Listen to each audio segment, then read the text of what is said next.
YouTube, ladies and gentlemen, Harry Potter and the Chamber of Secrets breakdown.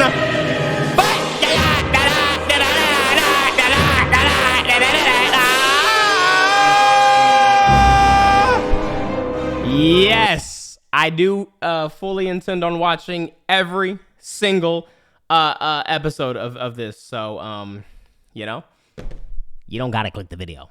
But unfortunately, the people in the stream do have to, you know, watch it unless they just leave, which is, you know, your choice, buddy. But it's gonna be pretty entertaining, guys. It's gonna be pretty entertaining, at least for me.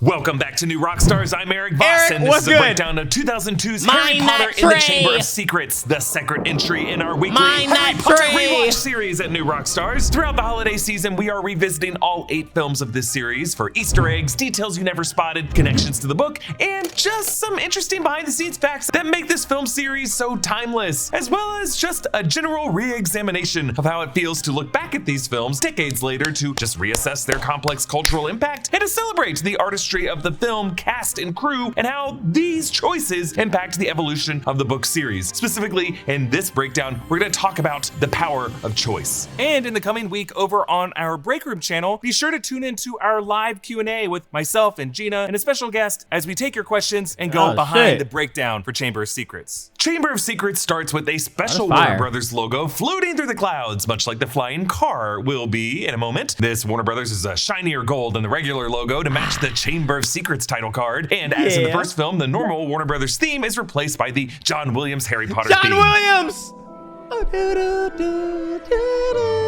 From here on out, all of the films will have a uniquely stylized Warner Brothers I cannot logo. wait the to watch this. glides through the clouds to show the endless suburban sprawl, a huge horizontal. Me, Danielle, and Demir are gonna watch all these movies, and we're gonna have our jammies on, and we're gonna be eating snacks and shit. Oh my god, it's gonna be so fire, bro.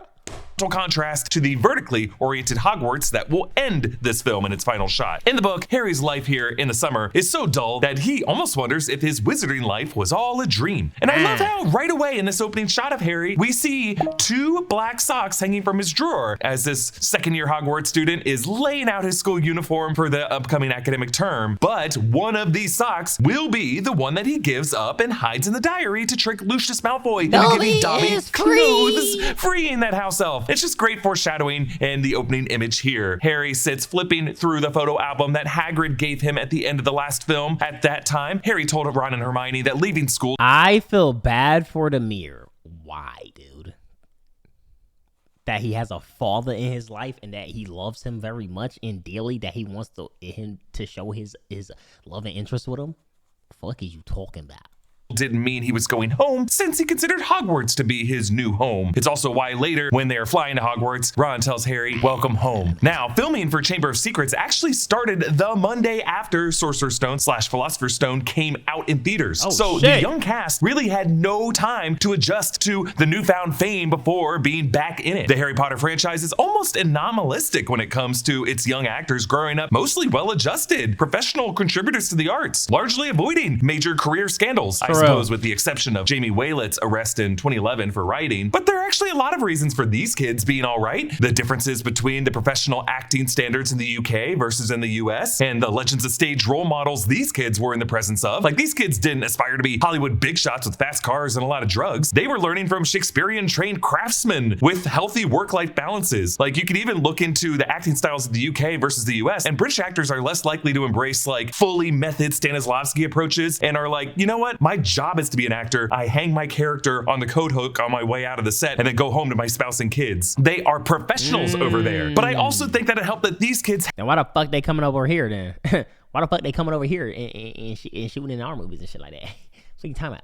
Like, you're really dick riding. They're like really dick riding right now. Fuck you talking about? Had to go right back to work before enjoying any of the spoils of fame. I'm and that, kidding. I believe, set them on a path of respecting hard work. And I always think about that with the Chamber of Secrets and characters like Gilderoy Lockhart and Harry having to face the downside of being the famous boy who lived. Fame isn't everything. Now, poor Hedwig the owl has been locked in her cage all summer long because Uncle Vernon wanted to prevent Harry from sending letters to his friends or anyone in the wizarding world. But Harry hasn't been receiving any letters from anyone because Dobby, who shows up in a minute, has actually been intercepting them. Uncle Vernon is the director of a drill manufacturing company, and he's trying to sell a whole lot of drills to tonight's dinner guests, the Masons. Hence why he's making Harry hide in his room upstairs in hopes that nothing goes wrong while Harry stays quiet and pretends that he doesn't exist. When Harry goes back to his room, Dobby, the house elf, is waiting for him. Dobby is voiced by Toby Jones. Yes, Arnim Zola himself, and created by the British visual effects house Frame Store. On set, Dobby was played by a tennis ball on a stick. In the final 2 films, actress Diane Gibbons stood in on set for Dobby, which kind of shows how Dobby becomes a more expressive, tragic figure as opposed to what is essentially the Jar Jar Binks of this film. Jason Isaacs, who plays Lucius Malfoy, joked that if he knew Dobby was going to upstage him, he would have gone bigger with his performance. Children would visit the set from time to time and ask Isaacs where Dobby was, and he would tell them he was in his trailer because he didn't want to tell them the truth and ruin the magic for them. Now, when this film came out, a fair number of people thought that Dobby looked a lot like Russian President Vladimir Putin. A group of Russian lawyers actually wanted to sue Warner Brothers over the resemblance. What the hell? Because Putin was apparently very angry, but the suit was never filed. As Dobby... So this nigga watched this movie and was like, why that kind of look like me though? These niggas got jokes. So these niggas got jokes, huh? All right, bet. Exits Harry's closet, he has one of Harry's white socks on his ear, and he pulls off this sock and... That, I feel like that says a lot about you if you look at like Dobby and like, yo, why that nigga kind of look like me though? Like, it's really pissing me off. Like, I really think they trying to play in my face. Gives it a little sniff and then smiles a little bit as he tosses it. This moment is not in the book, but it foreshadows the end when Harry hides his sock in a book and tricks Lucius into giving it to the elf. House elves in the book are hugely problematic because they're essentially magical slaves. And while Dobby desperately wants to be free, he's considered kind of an anomaly among the house elf population, most of whom are depicted as being happy to be slaves. Yikes. And it's also revealed later in the books that Hogwarts also has house elves. They're the ones responsible for making all the delicious food that magically appears in the tables of the Great Hall. Dobby has to punish himself anytime he comes close to speaking ill of the wizarding family that he serves, who, spoiler alert, turns out to be the Malfoys. Dobby wears an old pillowcase because the only way to free a house elf is to give them actual clothes. Harry's room has some Gryffindor flourishes around it now, including a red and gold tie, a pennant, and a sticker on his closet door with a coat of arms. There's also a drawing of an owl, presumably Hedwig, on the closet door. So growing up, Harry lived in the cupboard under the stairs. He only got to move into this bedroom, which was reserved for Dudley's extra toys when Uncle Vernon was trying to stop the Hogwarts owls from delivering Harry his letter to the cupboard under the stairs. The first one was addressed to Harry in the cupboard under the stairs, and moving him was his aunt and uncle's attempt to make it so that the owls couldn't find him. So his uncle's line about how they've given him all these things out of the goodness of our hearts is a total misrepresentation. I think there's also some residual fear of the half giant who kicked down their door and gave their son a pigtail that they had to surgically remove. Dobby uses a hover charm to lift the pudding cake, and it's interesting that it has these sort of clouds underneath it, as if they are supporting the cake as it floats through the air. This is maybe to differentiate the kind of magic that house elves have, which doesn't require a wand. We've seen Hogwarts students levitate items before, and Wingardium Leviosa never looked quite like this. But distinguishing elf magic is an important function, because in Deathly Hallows, we see how Dobby's magic allows him to save Harry and the others when they are imprisoned at the Malfoy house. Now in the book, right after the pudding cake drops on Mrs. Mason, Harry gets in trouble by the Ministry of Magic, which I guess can't differentiate between who uses the magic at a residence. Underage wizards are not allowed to use magic outside of school, and Harry is the only magic user known to live at the Dursleys' house, so when magic is detected, everyone assumes it's Harry's doing. The book on Harry's bedside table is Witch Owl by Miranda Goshawk, author of a lot of in-universe books. That was added in by Miranda Goshawk. Including the standard book of spells used by students at Hogwarts. The flying car that Ron and the twins pick up Harry in is a 1959 powder blue Ford Anglia 105E. They used 16 of them for filming, and of those, 14 ended up wrecked because of the later scene with the Whomping Willow. When Jake... Oh yeah, chat, hold on. Let me show y'all something. Oh yeah. Where's it at? Oh yeah. There it is. Hold on. Look at this.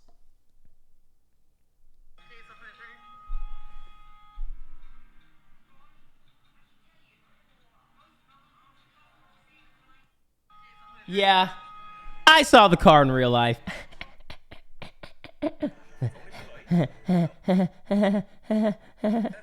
What else did I see? Hold on.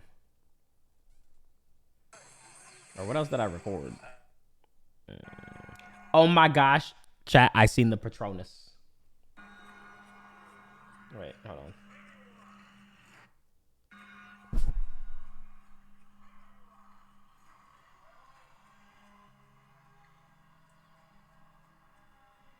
Do you see it? Can you see it? Did you hear Demir at the end? Hold on, let me show you again. This is in Texas.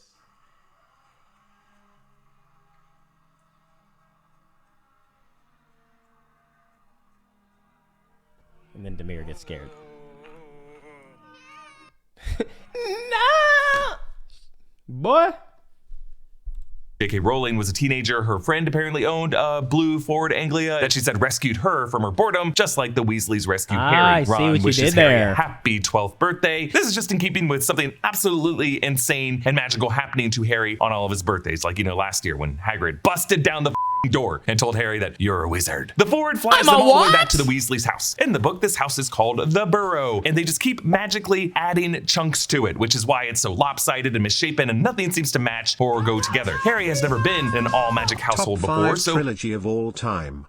Go. He takes in all the sights, including a pan that is washing itself, a clock which lists where every Weasley is at any given time. The options Lord of the Rings that can be seen include garden, school, home, dentist, prison, lost, Quidditch, and mortal peril. Would prison just be Azkaban? Does she Star Wars, Planet of the Apes,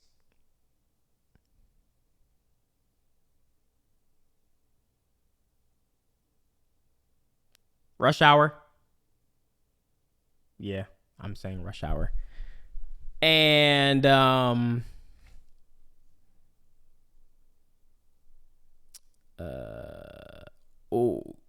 not gonna lie, I would go Jurassic Park because I definitely like Jurassic Park 2, and I like the third one. I really did like those. I'm not gonna lie. I really love those.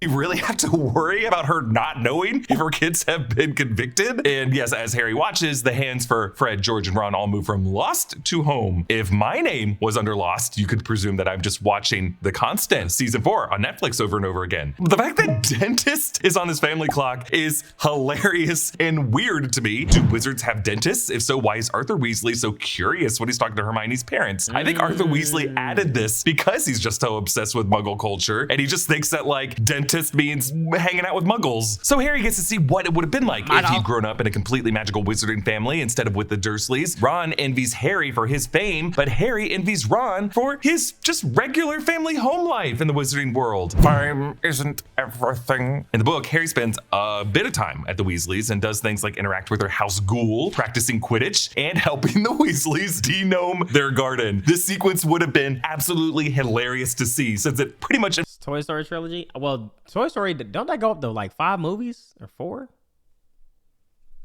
But it's like, if there's more than 3, can you just count the first 3 still? Because it's like there's more Star Wars movies, but it's like when you say trilogy, you think like the first original 3 ones. Like it was literally made for like, you know. Involves swinging the gnomes around and then tossing them as far as possible, like an insane hammer toss event. As When I think of trilogy, though, I think of like just like 3 like movies where it's like there's a start from the first and then it ends at the third. Like that's kind of what I'd be thinking.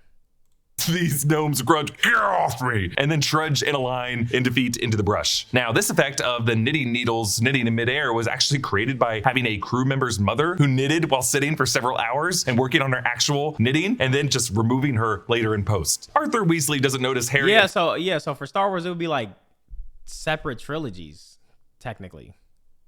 Kind of, right? First, when he gets home, and it's because the Weasleys do not know how to use birth control. They have 7 kids: Bill, Charlie, Percy, the twins Fred and George, Ron, and Ginny. Now, nowadays, people only have that because they're, weirdly religious, but in olden times, people just had that many kids because they assumed some of them would die, as will be the case by the time we get to Deathly Hallows.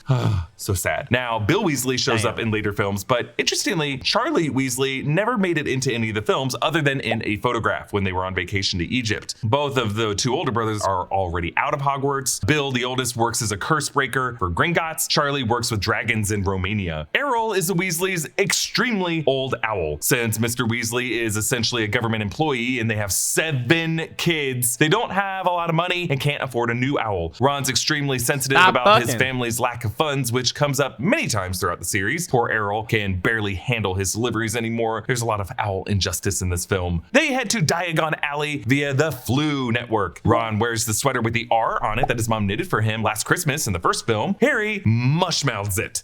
Diagonally. Now, diagonally does not sound anything like Nocturn Alley, and I maintain that Harry actually should have shot off at like a 45-degree angle up into the stratosphere. But the flu powder, I suppose, takes Harry's intent into account, much like the Sorting Hat. And he just punishes this poor young wizard's dictation by spitting him out somewhere nearby where he wanted to go, like here. Borgin and Burke's shop in Nocturn Alley, the shadier black market version of Diagon Alley. There are a lot of dark arts items on display, including this opal necklace, which will come back in a big way in Half-Blood Prince. When one of these poor Gryffindor Quidditch team chasers that shit was so creepy. Has a really bad day. But this hand that grabs Harry's is the Hand of Glory, and it's used by thieves and plunderers. You put a candle in it, and it grants light only to the holder. In one of the later books, Draco has this and uses it in Hogwarts to do some of Voldemort's bidding. Harry hides in the Vanishing Cabinet, which is another item that plays a huge role in Half-Blood Prince. But this whole sequence was actually deleted from the theatrical release. It's only in the extended version. Draco and his father, Lucius, go into the store and talk to Mr. Borgin. Lucius wants to sell some forbidden items to Borgin because the Ministry, and specifically Arthur Weasley's department, is conducting raids to make sure no wizards have anything illegal, like, you know, some old belongings and relics from Voldemort's time. That's why when Lucius sees Arthur later, Lucius sneers when asking him about these raids. Anytime he is on screen, Lucius is always lit in a way so that only part of his face is illuminated, just in case there was any question of whether or not he was evil. Jason Isaacs wanted Lucius to be as big of a bully as possible so viewers would understand why Draco was such a little worm. He also chose the long hair look to distinguish himself from Draco, and to keep the hair out of his eyes, he always has to tilt his head back. And the effect is that he's always looking down his nose at everyone. Jason Isaacs actually originally auditioned for the role of Gilderoy Lockhart, but Chris Columbus asked if he'd be willing to read for Lucius Malfoy as well. Isaacs didn't really want that role because he considered it too similar to his character of Captain Hook and Peter Pan, who was also an eccentric man with a wig who was very mean to children. He auditioned anyway and landed the role and was convincing enough to sign on. White Spiders, really enjoying it. Now, the books on the shelf as Hagrid takes Harry out of Nocturn Alley are reportedly Rowling's own copies of the Harry Potter books. Also, I have no idea what it is, but this bright red life-size wooden boy in the same alley is so weird and terrifying. Like at night, it comes to life and terrorizes evil children. When Hermione sees that Pinocchio shit, bruh. If I could box that nigga, I would. If you could box who? You always come in here on smoke. Harry, she fixes his glasses. Like you just want to fight somebody or is fuck somebody. Spell, the same spell that she used the first time they met on the train in the first film. In Flourish and Blotts, there is a magical... There's no way he's still talking about Me autobiography signing by Gilderoy Lockhart, played incredibly by Kenneth Branagh, and he is just one of our best artists, from a director to a writer to just the roles he's played in Christopher Nolan movies. He's from hilarious. Directing Thor and giving the MCU. He directed Thor? Wait, huh? Just the roles he's played in Christopher Nolan movies, from directing Thor and giving the MCU a whole corner of that world to play within. I love this man. Hugh Grant was originally cast in the role, and he would have been great, but he did have to back out because conflicts with shooting 2 weeks notice. In the book, this scene is when Lockhart announces he's the new Defense Against the Dark Arts teacher at Hogwarts. The movie saves that reveal for a bit later. Now, when Lucius Malfoy meets Harry, he did exactly what Draco did in the first film and holds his hand out for a handshake. Harry rejected Draco's handshake, but he accepts Lucius's and is rewarded with a pull-in close power move so that Lucius can get a better look at his scar. This walking stick with a silver snake handle is later revealed to house Lucius's wand. And the silver snake has like 2 fangs that poke down so that when Lucius like hits people with it, like his own son, it hurts extra. Lucius brings up Hermione's parents because he's one of those pure blood fanatics who believes only people with full wizarding ancestry should be accepted at Hogwarts and allowed to practice magic. Voldemort took it a step further and taught his followers that anyone with non-magical blood should be killed. And Voldemort himself, it's revealed later, is not in fact a pureblood wizard. It's also mentioned several times that if only pureblood wizards and witches existed, they'd all be, inbred to not a good place. As Hermione looks over at her parents, they're chatting with Mr. Weasley, who again loves and is fascinated by muggles and their world. It's soft, but you can actually hear Mr. Weasley say to them this. This is because Hermione's parents are dentists, and Mr. Weasley has heard people are afraid of dentists, but I guess he lacks the context to understand why people are afraid of dentists. It's just a running bit from the books. Ironically, Lucius also hates Ron, even though the Weasleys are about as pureblood as you can get. But of course, Lucius only likes rich pureblood wizards, which the book points out would be almost no one, since every wizard has a muggle somewhere in their bloodline. Most just lie about it, like Voldemort did. When Lucius picks up Ginny's book and says, "Tatty's secondhand book," that's when he slips Tom Riddle's diary in there. You can actually see Lucius pick up one book, and then when he sets it back down in Ginny's cauldron, the diary is tucked behind it. This, of course, is one of many of Voldemort's belongings that Lucius Malfoy had in his collection, which is why Arthur's department was raiding his home. So he's kind of deceptively offloading some of these things, specifically in the cauldron of the daughter of the guy who's raiding him. Lucius was one of Voldemort's followers, but he avoided prosecution by using his considerable wealth to grease the wheels, and also claimed afterwards that he'd been bewitched by Voldemort and not in his right mind. Obviously, that's a lie. In the book, when Lucius is insulting the kids, Mr. Weasley actually throws himself at him, and Hagrid has to break up the fight, with both men getting some licks in. I would have loved to see these two actors really throw down. The Weasleys park their car at King's Cross Station in a spot with a sign that reads, "No parking, taxis only." Obviously, they have no idea how Muggle cars and signs and parking work. In the book, Mr. Weasley enchanted the car to be much bigger on the inside, but doesn't tell Mrs. Weasley, who marvels. What is this?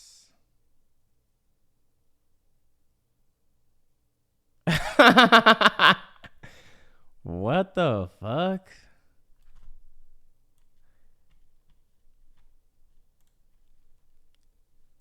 Over how Muggles managed to design things so well without magic, so neither of them really have much experience with them. The station guard at King's Cross is the same one from the first film. He's played by Harry Taylor. He acts occasionally, but is also Helena Bonham Carter's driver on a lot of films that she appears in, including Half-Blood Prince and Deathly Hallows. YouTube viewer here. I'm still waiting for the ending of Mafia 2. Dude, that shit. Wait, isn't there supposed to be a new Mafia? Harry and Ron decide that since they can't get through the barrier, thanks to Dobby, they'll fly the car to Hogwarts. They get seen by a few Muggles and almost get flattened by the Hogwarts Express, and Harry nearly falls to his death, but John Williams' score for all of this is absolutely stunning. It adds to the amusement park ride feeling of the whole sequence and just puts you right into the action. Talk about it. They crash into the Whomping Willow, which beats the hell out of them and the car. And poor Hedwig, this owl has been locked in a cage for months and then crashed into a solid barrier back at the train station, and now almost gets killed by a tree, all because Harry is a dope and Dobby. Now, in a lot of these shots, you can see some of the rushed production here, like there's part of the glass in the car is just broken on the wrong side and all the chaos. It's because they just jumped right back into shooting this movie. And in all the chaos, Ron's wand breaks, and they'll spend the rest of the movie with it not working too well. The Whomping Willow reappears throughout the series, and we will see play a very big role in Prisoner of Azkaban. The fed up Ford ejects them and their luggage with a slapstick fart noise. I know I never uploaded I never even finished like uploading. I think I uploaded like 2 or 3 episodes of Hogwarts Legacy, and then I just kind of stopped. But Ron makes sure that Scabbers is okay, and again, reminder that this rat will turn out to be an adult man who's been living with Ron for years and is now locked in a cage. Filch, who isn't a big fan of students, takes great joy in telling Ron and Harry, "Oh dear, we are in trouble." Snape informs them that they were seen by at least 7 Muggles, and the newspaper headline reads, "Flying Ford Anglia mystifies Muggles." There's also an article about the Lockhart book signing. I love that there's still a headline about Lockhart's book signing there. He was right that his photo with Harry would land him on the front page. Snape mentions that they did damage to the Whomping Willow that's been on the ground since before you were born. Now, the story of how and why and when this tree was planted is explored in the next film. It really guards the entrance to the Shrieking Shack in Hogsmeade, which is where Remus Lupin would go to turn into a werewolf on full moons. Dumbledore didn't want anyone accidentally stumbling upon him when he was in that state. I am bad at sleeping. I'm not. Albus Dumbledore is played by Richard Harris, who sadly passed away right before this film's release. From the 3rd film on, he will be played by Michael Gambon. Daniel Radcliffe said that Harris's passing was his first encounter with death, and this movie is dedicated to Harris's memory. Harry finds a letter for Filch in Quick Spell, a correspondence course in beginner magic. This is a scene deleted from the theatrical release, and it deals with the subplot from the book about Filch being a squib, a person born to wizarding families who has no ability to do magic. This is a great source of shame and embarrassment for Filch, and one of the reasons he has such contempt for these young wizards who go to the school. Filch later thinks that Harry attacked Mrs. Norris because Harry would be after wizards who would have muggle blood or are inferior in some way. Mandrakes are introduced in this film so that they can pay off later as a cure for the students who are petrified by the basilisk. Their screams are created using a combination of a 1-month-old baby's cries and the screams of adult women, and the fact that they were mixed. What a horrifying sound. Oh my God. Chris Columbus's daughter Eleanor returns, but still in a non-speaking role since J.K. Rowling didn't want non-UK actors to speak in the films for authenticity reasons. Yeah, yo, little girl could be in the film, but the bitch better not speak. Originally, Columbus had planned to direct all of the movies, but after working on the first 2 back-to-back, he realized that schedule would take him away from his family for a long time, and he passes the torch to Alfonso Cuarón after this one. Nearly Headless Nick grants Percy Weasley and Miss Clearwater, referring to Penelope Clearwater. Their relationship and Percy trying to hide it from his brothers was a subplot from the book that's mostly left out of the movies. But basically, there's a big secret about Percy that Jenny had discovered, and it's revealed in the final scene of the book. It was that Percy and Penelope Clearwater were dating. Ron tries to fix his broken wand with spellotape. Then we meet this little guy. Hi, Harry.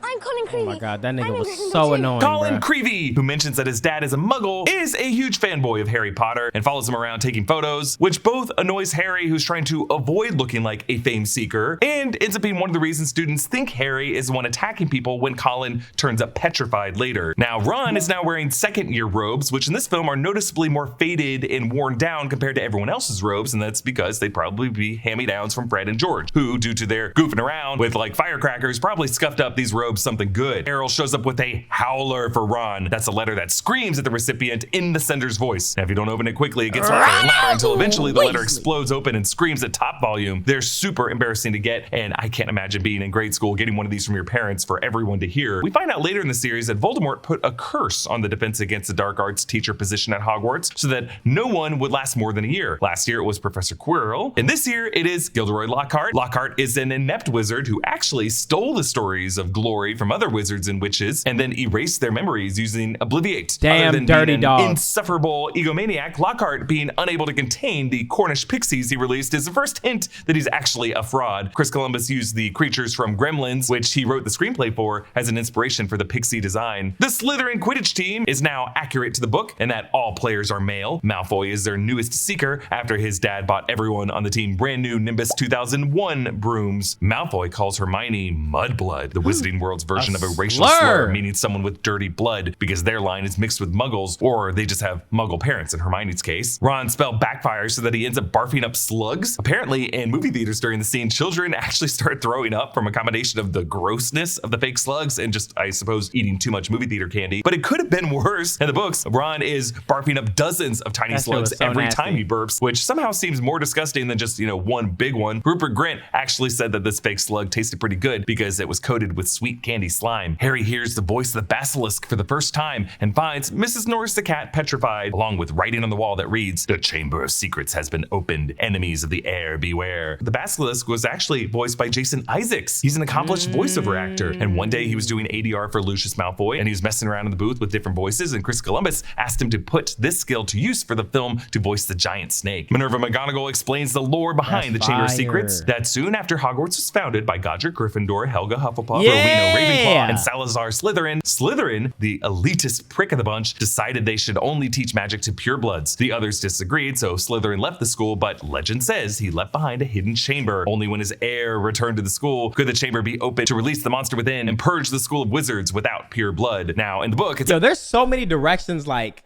you could go for like shows or like series or even more movies for Harry Potter, bro. It's like that should be fine. Actually, the history of magic teacher, Professor Binns, a ghost, who explains all of this. This ghost is so boring that he didn't even notice when he died. He just kept right on lecturing. He does not appear in the movies, but it is a very fun scene where they're like, for once, interested in something this teacher has to lecture about. And he's very confused why they're so interested in it. Now, to figure out how to make Polyjuice potion, Hermione uses the book Most Potent Potions. I'm here. Go ahead and restart the vid for me.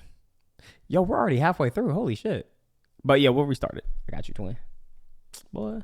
A book with hundreds of advanced potions, some of which are described as having effects almost too gruesome to think about. In the book, Hermione, Harry, and Ron have to steal some ingredients from Snape's private stores, something he brings up later in Goblet of Fire when those same ingredients go missing again. Hermione also claims to have stolen the hair of a Slytherin student named Millicent Bulstrode when they're like in a scuffle when a big fight erupts between kids in the houses. Now, we see a Quidditch match in this movie. Slytherin's new brooms give them the edge in this fight, putting them up 90 to Gryffindor's 30. Damn. But when Harry and Draco are both chasing the golden snitch, Harry manages to keep pace with Draco and even overtakes him, which is impressive considering Draco's broom, the Nimbus 2001, is supposed to be much faster than the Nimbus 2000 that Harry rides. Hagrid sees that someone bewitched a bludger to follow Harry, and he says that Harry's got himself a rogue bludger, and a rogue bludger was actually this chapter's title in the book. Gilderoy Lockhart tries to repair Harry's broken arm by just magicking away any bone at all, and I love the bendy wrist effect that you know was practical. Adam Pomfrey gives Harry Skelligro. On the bottle it says 1100 drops, a remedy for bone growth. Skelligro, bona fide results every time, sold only by Rubens, Winnicus and Company Incorporated.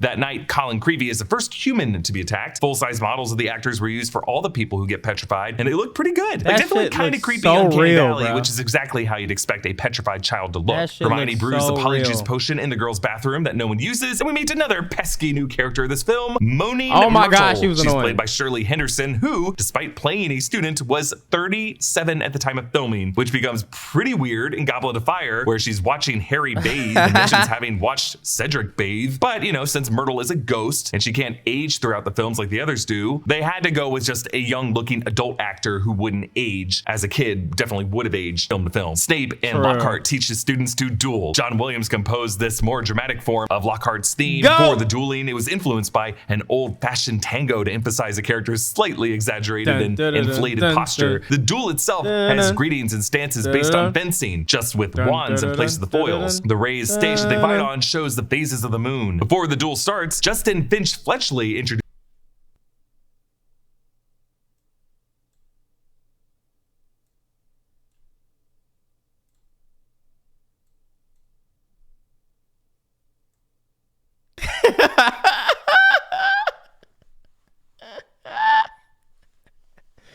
Yo, I think you need to just, like everyone else in the chat right now, just don't type, just watch.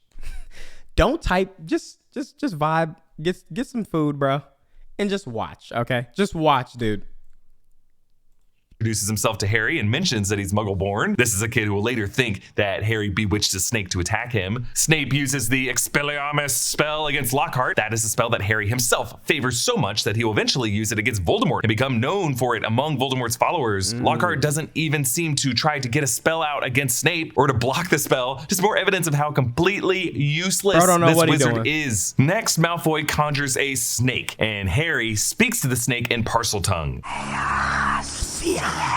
Now, in the first film, Harry also spoke to the snake at the zoo, but we heard that from Harry's perspective, which means it sounded to the audience like English. Harry, at this point, doesn't even know he's a Parselmouth who speaks Parseltongue, and no one else present can understand him, so they assume he's telling it to attack Justin, when in fact, he's telling the snake to leave Justin alone. Harry has this extremely rare ability because when Voldemort, who is also a Parselmouth, attacked him, he transferred some of his self to Harry. Salazar Slytherin also had the ability to talk to snakes, so naturally, this display does nothing to allay the fears that Harry is the heir of Slytherin to talk to snakes, so naturally this display does nothing. I always hated that. Like, bitch, you got something to say? Huh? Someone I can talk to snakes, bitch. Read a book. To allay the fears that Harry is the heir of Slytherin. Cambridge linguistics professor Francis Nolan was hired to develop the Parseltongue language, and he did such a thorough and exhaustive job that J.K. Rowling put together a guide that taught actors how to speak it properly. Now, Justin, who had just told Harry that he's Muggle-born, assumes Harry told the snake to attack him, and this leads students to assume that Harry is the heir of Slytherin. So corny. In the book, this actually leads to a whole subplot of various Hufflepuffs, like Ernie Macmillan, turning on Harry, which does briefly subside after Hermione's petrified, but kind of returns when Harry is a rivalry to Hufflepuff's Golden Boys, Cedric Diggory, and Goblet of Fire. I really like this inner house conflict. While Gryffindor always has its eyes on Slytherin, Hufflepuff views Gryffindor as like fame and glory hogs. It's an interesting conflict for Harry too, that despite you only trying to do right by some people, they will always view you as the villain and find reasons to unfairly slander your struggles as privileged narcissism. There's a running theme throughout the books that despite the fact that Harry is seen as the boy who lived and saved wizard kind from from Voldemort, everyone is also very quick to believe the worst of him. Fame isn't everything. It comes back again and again in the books and the films, and it's a good metaphor for the parasocial relationships between non-famous people and celebrities. Some people worship Harry despite not knowing him, and others want to see him torn down. Some students talk crap about Harry and even says Voldemort probably attacked Harry because he didn't want the competition from another dark wizard, which is hilarious since Harry was a baby when that happened. In a scene deleted from the theatrical release, Harry runs into Hagrid holding a dead rooster in the hallway. In the book, Hagrid eventually finds all the Hogwarts roosters dead, another clue as to what sort of creature is in the Chamber of Secrets, since the crow of a rooster is deadly to a basilisk. When Voldemort possessed Ginny, he forced her to kill all the roosters. Harry finds both Nearly Headless Nick and Justin petrified in the hallway. And my favorite Harry Potter movie is The Prisoner of Azkaban, because that shit just was like, that shit just hit different. It's like after watching these two and then going to the third one as a child watching that shit was just like, oh damn, like shit just got dark as fuck. To break, Filch finds him. I'm talking about the tone, the color scheme, and everything in that moment. And since that whole snake incident just happened, of course, everyone assumes it's Harry doing this again. Now in the book, Nearly Headless Nick is given a bit more of a subplot with his denial of entry to the Headless Hunt, an organization of headless ghosts that he's unable to join because he's only nearly headless, which is just another example of the theme of only outcasts and others being attacked. We head into Dumbledore's office, to which the password of entry is Sherbet Lemon. Since Dumbledore loves sweets and is constantly talking about them, actually in Half-Blood Prince, Dumbledore has a bowl of sherbet lemons on his desk. Dumbledore's office is filled with interesting artifacts and oddities that we revisit throughout the films, but in this office, Harry questions the Sorting Hat. The book shows that there are a ton of parallels between Harry and Voldemort / Tom Riddle, right down to even how they look. Back when Tom was still in school at least, Harry here is worried that he might be the heir of Slytherin, and he's remembering when the Sorting Hat almost placed him in the Slytherin house. The one important distinction though is that Harry desperately didn't want to be in that house because unlike Voldemort, he has a good heart. Harry sees Fawkes the Phoenix burst into flames and be reborn. Fawkes comes back later and is actually the Phoenix whose feathers make up the core of both Harry and Voldemort's wands. Harry doesn't find this out until later in the series, and it becomes a very big plot point why their wands are unable to destroy each other. Fawkes itself is yet another animatronic practical effect. It was so detailed and realistic, Richard Harris thought it was a real live trained bird. Apparently when Columbus told him it was just a robot, Harris shouted, off, because he was so shocked. Dumbledore says, fascinating creatures, phoenixes. They can carry immensely heavy loads and their tears of healing powers. Yes, setting up what happens in the Chamber of Secrets when Fawkes heals Harry and carries everyone out to safety. We also get this exchange between Dumbledore and Harry. But I must ask you, is there something you wish to tell me? No, sir. It's actually the exact same words exchanged between Dumbledore and Tom Riddle. Is there something you wish to tell me? Voldemort. No, sir. Voldemort. Nothing. Again, another intentional way of showing the similarities between Harry and Riddle. Harry stays at Hogwarts over the holidays again, as he did in the first film. Obviously, he doesn't want to go back to the Dursleys, and they don't want him there either. And since fewer people are in the school, this is when they choose to use the Polyjuice. To make sure the real Crabbe and Goyle don't get in their way during the Polyjuice potion plan, they gotta put him out of commission for a bit. Hermione hands Ron and Harry cupcakes filled with a sleeping draft, and Harry lifts them in the air using the Wingardium Leviosa spell, which we saw them learn in the first film, and which, of course, Ron used against the troll to knock it out with its own club. When Ron and Harry transform into Crabbe and Goyle after drinking the Polyjuice potion, they still have their old voices. We still sound like ourselves. You need to sound more like Crabbe. Now, this is not how Polyjuice Potion works in the book, where it also changes your voice, and it leaves a pretty big plot hole since in later films, other people use Polyjuice Potion and don't keep their old voices, like Barty Crouch Jr. I can only assume that the filmmakers for this one didn't want to confuse little kids about who was who, and this was their fix, and didn't really think ahead for the series. The furniture decor and the lighting of the Slytherin common room is different from Gryffindor's. It looks far less warm and inviting. They are in the dungeons. There's a lot of stone, the furniture is all black leather. It's the whole vibe. After Harry as Goyle takes off his glasses and says he was reading, Malfoy responds, Reading? I didn't know you could read. This is apparently an improvised line from Tom Felton because he kind of blanked on what his actual line was, and the filmmakers ended up liking it and leaving it in. Now, in a scene that was deleted from the theatrical release only in the extended edition, Harry, Ron, and Hermione examine the diary of Tom. There's no way he said that and no one laughed, bro. I didn't know you could read. Harry, as Goyle, takes off his glasses and says he was reading. Malfoy responds, Reading?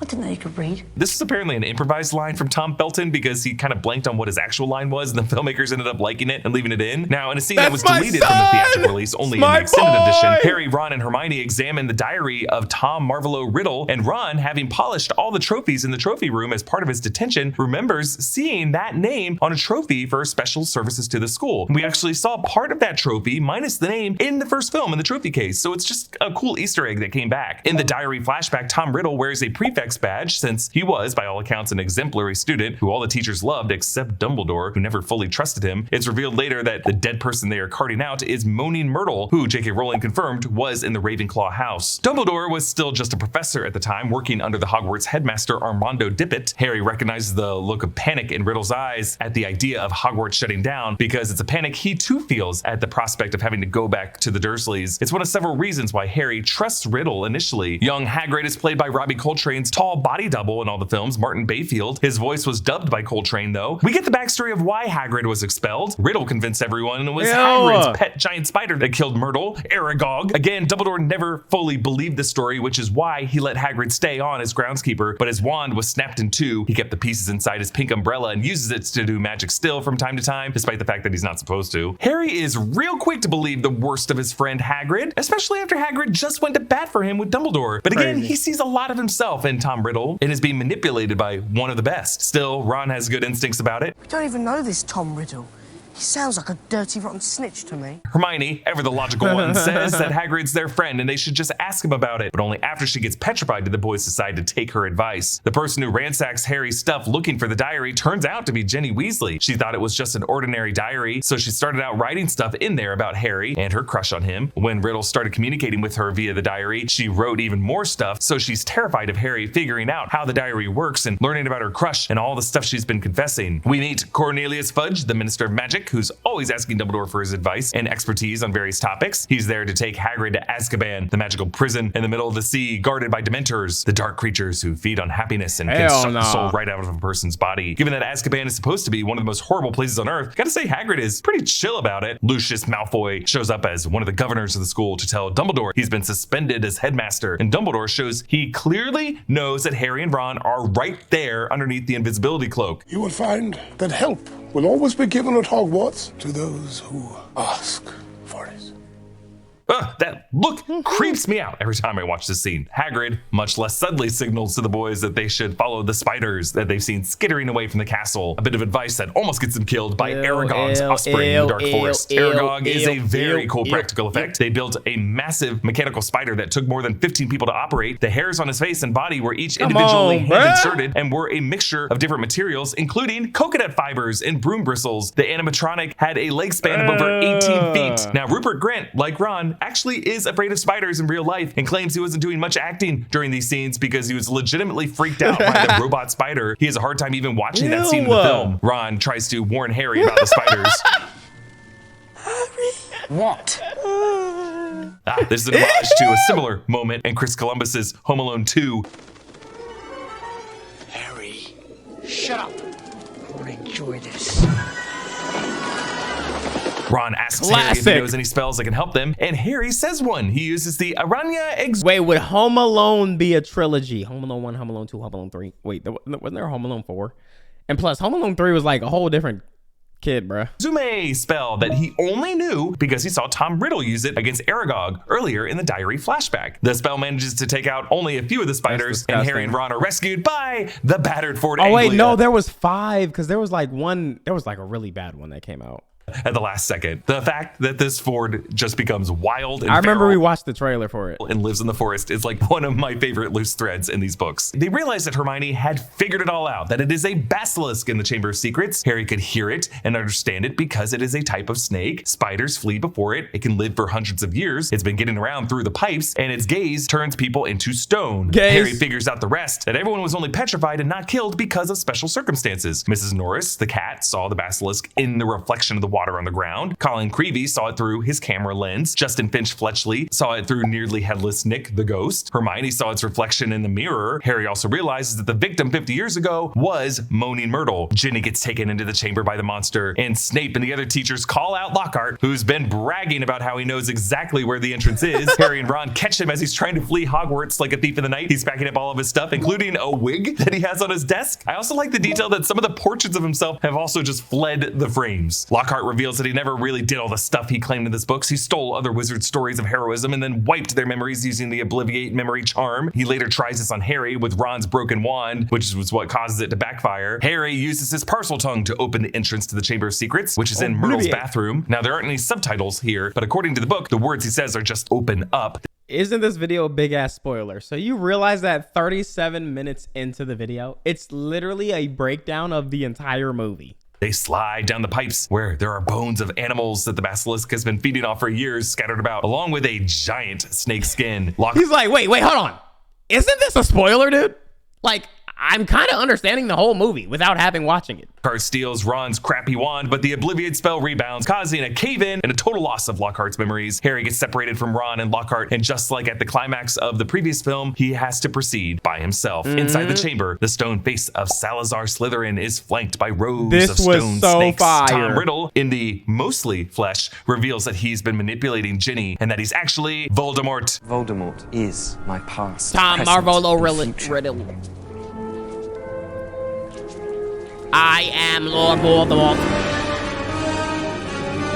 Okay, the anagramming here is a little silly, but I will admit, watching this as a kid, my mind was blown. But the fact that he worked in I am Lord and the anagram is just, you know, kind of dumb. In the book, Voldemort explains that the more Ginny poured her thoughts and feelings into the journal, the more he fed on them, draining her life force to feed his own and eventually becoming corporeal. It's interesting to think about a younger J.K. Rowling drafting the idea of the most powerful thing being a lonely girl left alone with a book full of empty pages to pour her feelings into. Especially now that for this author, her empty pages have turned into like a blinking cursor in an empty field of a tweet draft, beckoning her to share all of her dark thoughts with the world, and that she could just stop that pain if she could just stop writing for a second. Harry shows loyalty to Dumbledore, causing Fawkes to fly in with help, the Sorting Hat, from which Harry is able to retrieve the Sword of Gryffindor. A maneuver that Dumbledore later muses is a magician's maneuver, right? Pulling something from out of a hat. Tom Riddle summons the basilisk, which, like Aragog, was partially practical. A 25-foot-long animatronic was built, and the finished scene was a mix of digital effects as a basilisk chases Harry. The basilisk drops out of the mouth of the Slytherin statue and then chases Harry over the wet pathway. Harry trips and drops his glasses, which don't break this time. Fawkes swoops in and claws the basilisk's eyes out, neutralizing the threat of it petrifying Harry. Harry watches this go down via the beast's shadows on the wall, a cool effect that makes it all the more realistic. In the book, the Phoenix's cry also has the effect of calming and bolstering Harry, but the wounded basilisk thrashes around and only stops when it locates Harry through hearing him. It chases Harry through the tunnels, and Harry, like the rats he sees running at his feet, is trapped. The close-up of the animatronic head with the dripping teeth protruding is just very cool and appropriately scary, and I love the camera work where, you know, Harry looks at the bars and then whip pan, oh, the stake is right there. Harry does the old throw a rock so it thinks you're over there trick, and the basilisk slithers away. Harry goes back to the chamber where Ginny is almost dead, and the basilisk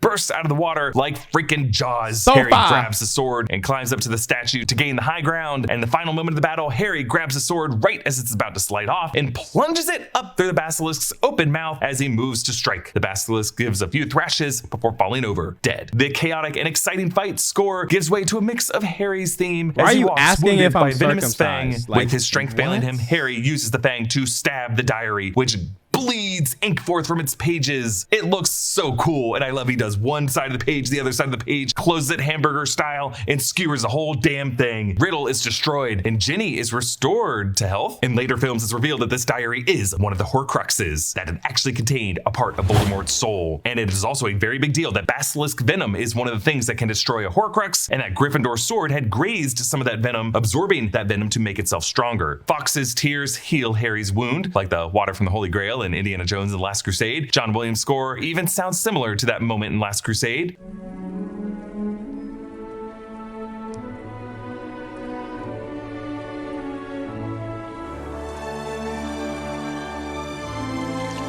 Ew. Fawkes flies everyone out of the chamber to safety. Dumbledore gives Harry and Ron special awards for services to the school, which is now one more thing that Harry has in common with Tom Riddle / Voldemort. And again, like the end of the first film, Dumbledore fills Harry in with some of the exposition and sets Harry's mind at ease about the similarities he sees between himself and Riddle and which house he truly belongs. We'll come back to that quote in a moment though. Lucius Malfoy shows up with Dobby in tow, and Harry puts two and two together. Lucius is pissed that he was foiled by this kid. Let us hope that Mr. Potter will always be around to save the day. Don't worry. I will be. Apparently, this exchange was improvised. Nothing was scripted here, but Jason Isaacs felt that his character would say something, and Daniel Radcliffe responded off the cuff and surprised Jason Isaacs with his improv skills. Again, we see the wholesome benefit of partnering these young impressionable actors with just British actors who are professionals and masters at their craft. Harry tricks Lucius into freeing Dobby, and Lucius is pissed. You lost me, my servant! That is crazy. Nigga was finna kill him in broad day at school. At the school. This nigga was crashing out, bruh. Lost me, my servant!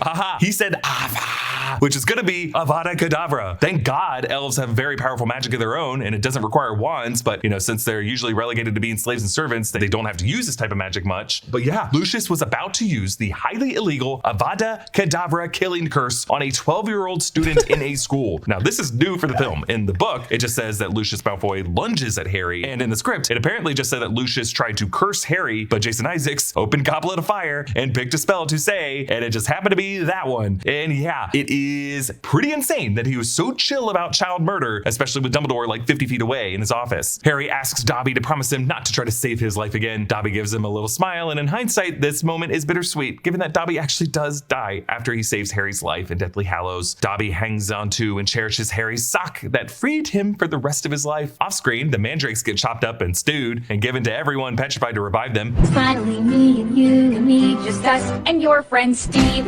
What the fuck is this edit, bro? Hagrid gets released from Azkaban, albeit a bit late since Ron sent Errol to deliver the papers for his release. Tears everywhere. Any other owl? So the film ends with Hagrid returning to Hogwarts' Great Hall after being released from Azkaban, a kind of ho-hum ending that made the best out of a pretty uneventful ending from the text, where the kids find out from Ginny that Percy was dating Penelope Clearwater, and Harry giving Ron and Hermione the Dursleys' phone number to call him over the summer. But I think we should end here by addressing this quote from Dumbledore when Harry frets about his similarities to Voldemort. It is not our abilities that show what we truly are. It is our choices. Remember, Ollivander told Harry that the Phoenix tail feather that becomes the core of his wand really connected him to the Phoenix tail feather from Voldemort's wand, that they both came from Fawkes, which Ollivander said would make Harry capable of great things. Terrible, yes, but great. Harry could have become the heir of Slytherin and outpaced Voldemort's ghost to become the most powerful wizard. While yes, Tom Riddle did come from the Slytherin bloodline, Harry came from an important bloodline of his own. Tom Riddle / Voldemort himself was not pure blood. But ultimately, ability and talent do not matter. Fame isn't everything. Choices matter. Harry asked the Sorting Hat to put him on a different life path, and that choice meant everything. It transformed him from the boy who merely lived to the boy who bravely loved. Now, this film actually has a post-credit scene. It's the only film throughout the Harry Potter films to have one, where we see Lockhart's latest book titled Who Am I? Seen in the display for Flourish and Blotts. Now, he is in a straitjacket in this photo, still very much confused. In the Order of the Phoenix book, Harry, Ron, and Hermione run into him at St. Mungo's home for magical maladies and injuries. He still has no memories, but he enjoys signing autographs and decorates his hospital bed with photos of himself, so his personality is still intact somewhat. And yes, St. Mungo's, of course, a facility where Neville Longbottom's parents live after they were tortured to the point of insanity. Now, I have to ask, does Lockhart need to be in a straitjacket? Perhaps. He did assault a number of witches and wizards and was willing here to hurt children, but considering this is on the book cover, I wonder if this straitjacket was kind of a performative photo shoot by Lockhart to sell more books. Like, despite having his memory wiped, there's still some vanity in his nature to tell his story, to connect with readers. It just goes to show that even when public personalities lose their minds, they cannot help but keep on blabbing to the public. Okay, now let's go over some stuff in the upcoming Harry Potter TV series on HBO that they are required to include in the second season, Chamber of Secrets, to improve upon what the film built. Because we must acknowledge that of all 8 films, Chamber of Secrets tends to rank among the lowest. So onward.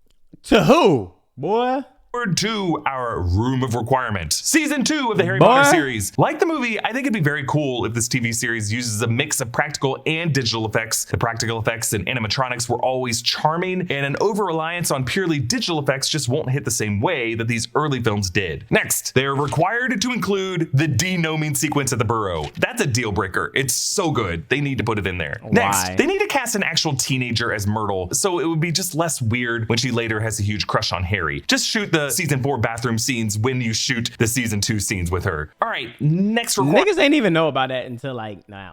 Cast a good young Tom Riddle. This movie did a great job casting a charming kid to play young Voldemort, Tom Riddle. It's very important. We got to understand why he was able to manage to amass so many followers before turning into like an evil noseless just make freak. Shit good, also, bro. we need to bring back Ghost History of Magic Professor Binns. He was such a unique and weird character from the book, and I just want to see the Ghost teaching kids about Muggle uprisings and junk. Also, the Headless Hunt. We got to just have more Ghost drama all around. And final requirement, I would love to see every season of the show use the kind of visual motifs that Alfonso Cuarón would use time for in the third Harry Potter film for each season. Like, let's use the theme of blood and snakes and just like fluid to be kind of the visual motif of the second season. We should understand how creepy it is to be obsessed with bloodlines, that there is some kind of like serpentine snake-like quality that no wizard in their right mind would ever embrace willingly. Okay, next week in our rewatch series will be Harry Potter and the Prisoner of Azkaban. In my opinion, the best film of the series, directed by the amazing. Now you're spitting. I don't know where you was getting that Chamber of Secrets lowest on the like. That's bro. Chamber of Secrets is 5,